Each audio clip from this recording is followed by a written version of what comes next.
Oi pessoal, aqui é Cíntia outra vez, do canal Aprendiz do Caminho Infinito. Nós temos um prazer enorme em dividir com vocês aquilo que temos aprendido com Joel Goldsmith. E temos o prazer também de poder estar respondendo algumas perguntas. No último vídeo falando sobre obediência, uma pessoa me perguntou uma coisa super interessante, achei muito bom. A pergunta é: poderia me explicar por que Deus fez uma árvore do bem e do mal? Um pai amoroso precisa que sejamos obedientes para que Ele nos ame? Primeiramente, eu acho super importante essa pergunta, porque existem coisas no caminho espiritual, já que é um caminho tão difícil de entender, existem coisas que o nosso coração aceita como verdadeiro. É assim, você não sabe porquê, mas você sentiu dentro de si que aquilo é verdadeiro. E existem outras coisas que nos fazem questionar, e o questionamento é super importante. É importante que a gente não aceite coisas que o nosso coração não confirma. E da forma como essa pessoa está entendendo, não é realmente aceitável que um Deus de amor possa nos impor condições para nos amar. E essa história de Deus ter criado uma árvore do bem e do mal, né, e deixado disponível para nós. E aí eu entendi isso de uma forma bem bacana, que eu quero dividir com vocês. O que conta na Bíblia sobre Adão e Eva e sobre a queda de Adão e comer desse fruto é uma forma, é uma parábola, é uma forma de nos explicar que por um ato de desobediência nós perdemos a nossa conexão na nossa mente com o nosso ser supremo. E eu gostaria de fazer uma analogia para que possamos entender exatamente o que quer dizer aqui, tá? Eu conheci um rapaz que ele é indiano. E a cultura indiana é super diferente da cultura americana e da brasileira também, né? Então, na cultura indiana, eu vim conhecer mais de perto, né? Quando conheci essa pessoa. Eles não comem carne, por exemplo. Eles acham que o boi é um animal sagrado, então eles não comem carne. Em geral, eles são vegetarianos. Eles têm uma questão do casamento muito diferente, né, da gente, porque o casamento deles é arranjado. Eles casam muito cedo. E desde muito cedo, desde criança, que seus pais escolhem com quem eles vão casar. A questão sexual também é uma questão que eles só podem ter relações sexuais, obviamente, com a pessoa com quem estão casados. E é uma questão religiosa bem forte neles, né? As pessoas religiosas no Brasil também seguem isso, mas para eles é uma coisa bem diferente, porque é uma coisa já arranjada desde criança e é uma coisa bem séria mesmo. E aí eu conheci essa pessoa e ele saiu da Índia e veio estudar nos Estados Unidos. E vindo estudar nos Estados Unidos, ele começou a deixar de lado tudo que ele tinha como seu próprio ser, sua identidade. Então nós vamos falar do nível material, nós vamos fazer uma analogia aqui no nosso mundo material para entender o mundo espiritual. Então, ele passou a comer carne. Ele encontrou uma pessoa, uma americana, né? E começou a namorar com ela. E os indianos, eles não namoram com pessoas assim. E eles não aceitam pessoas de outras culturas. Eles têm que se casar com a mesma cultura. Então ele passou a namorar com essa pessoa, né? E com certeza, por ser um americano e tudo, não está seguindo as tradições e as tradições indianas, então passaram a ter relacionamento sexual e passaram a ter uma vida completamente diferente daquilo que era estabelecido na cultura dele. Bom, com o tempo, né, de namoro, os pais dele vinham visitar e ele escondia a noiva, a namorada, ele escondia.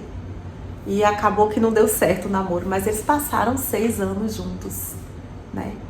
O que eu quero dizer para vocês com isso é o seguinte: eu penso no que o pai desse menino falou para ele quando ele saiu da Índia. E ele deve ter dito assim: não sai dos teus caminhos.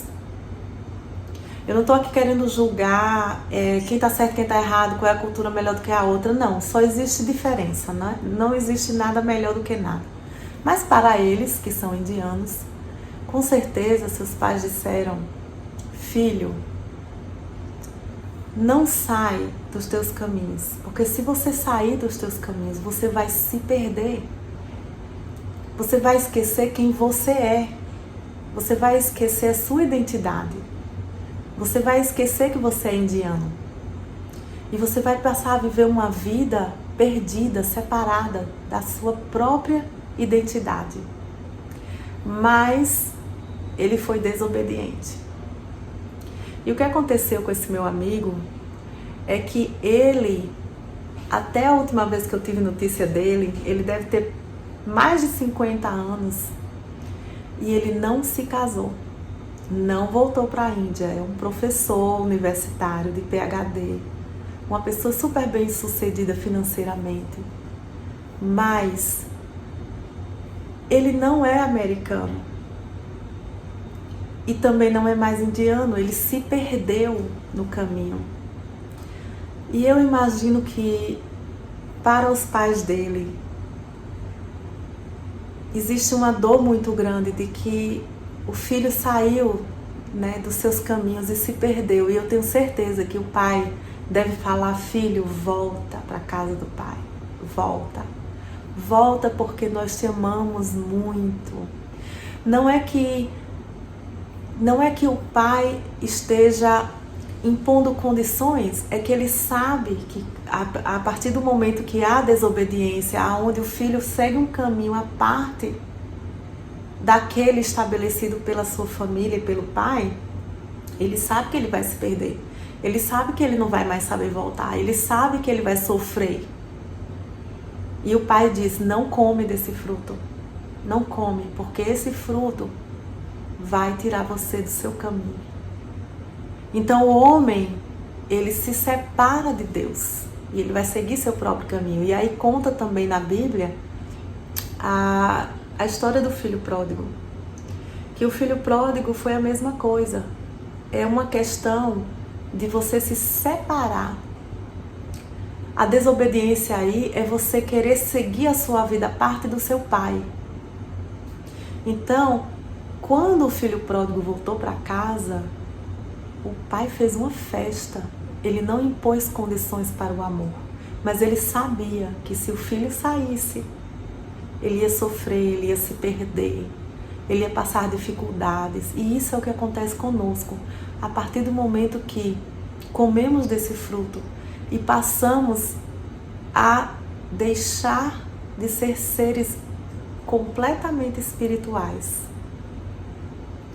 e passamos a ser seres mortais. O pai disse: não come desse fruto.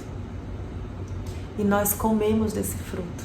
Agora nós estamos numa caminhada de retorno para a casa do pai.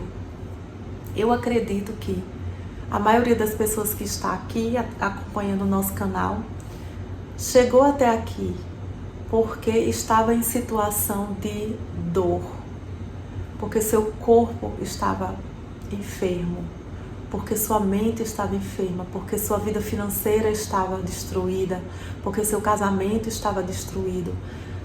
Tudo isso acontece porque nós nos separamos da fonte que é o nosso Pai. Saímos debaixo do governo de Deus.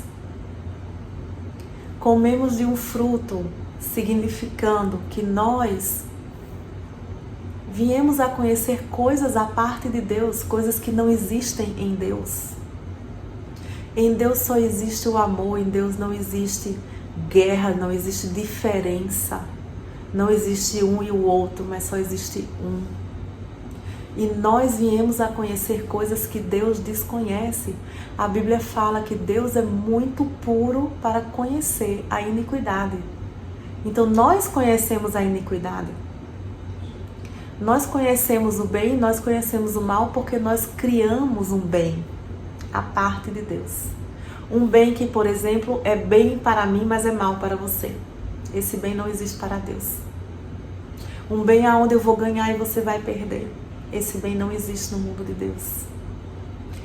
Um bem que está baseado em amor por pessoas acima de tudo, por dinheiro. Um bem que não está centralizado dentro do seu próprio ser. Ou seja, nós procuramos o nosso bem no mundo material e não dentro de nós onde está o reino de Deus. E por causa disso, nós, como filho pródigo, sofremos e comemos com os suínos. Nós passamos as piores situações. Porque o nosso bem está lá fora. E o nosso mal também está lá fora. Então, por que nós precisamos ser obedientes? Não é porque Deus está impondo isso. É porque para que nós possamos voltar, fazer o caminho de volta, nós precisamos obedecer às direções para isso. Então vamos dizer que você quer voltar para sua casa. E você coloca lá no GPS o seu endereço.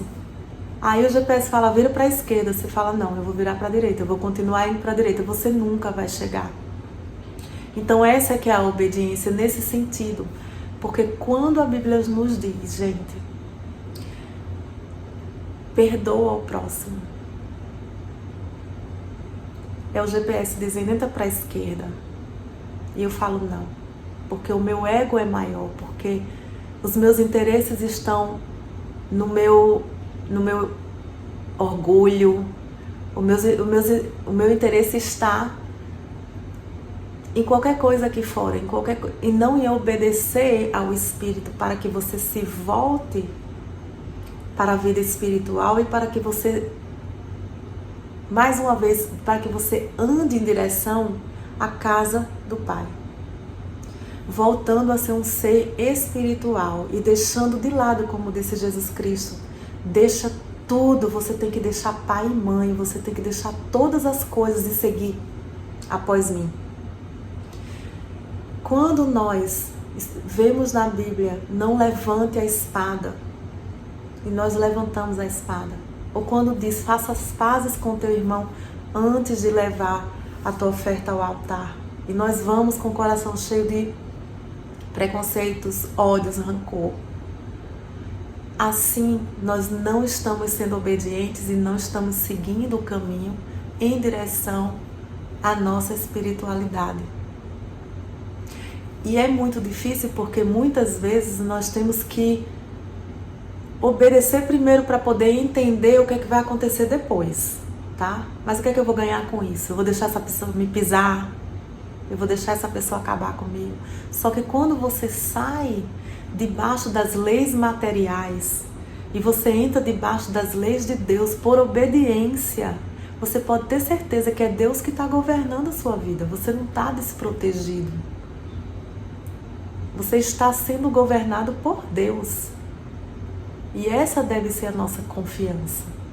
E é aí que nós devemos colocar a nossa obediência em primeiro lugar, sem saber exatamente qual será o resultado, mas sabendo que o resultado será que Deus está governando a nossa vida, que nós não estamos mais à mercê do mundo material e de consequências do mundo material, mas que Deus está mostrando para nós, olha, segue esse caminho, apontando o caminho, e nós vamos, mesmo que no escuro, nós vamos obedecendo, seguindo e sabendo que é no reino espiritual, é dentro de nós, é obedecendo a palavra de Jesus e E é abençoando as pessoas, curando as pessoas, amando as pessoas. Porque Joel sempre nos fala que se você quiser amar a Deus, ame ao seu próximo. Porque não existe um Deus para aparecer aqui na nossa frente para que a gente possa amá-lo. O nosso próximo é a imagem de Deus e a semelhança de Deus. É a Ele que nós servimos. Então, quando uma pessoa me fere, eu estou a serviço da alma dessa pessoa. E eu estou ali abençoando e perdoando e mandando toda sorte de bênção e de graça para a vida dessa pessoa. Espero que eu tenha respondido, espero que vocês possam receber essa mensagem que vem com todo amor para todos vocês. Namastê, amados. Nos vemos em breve.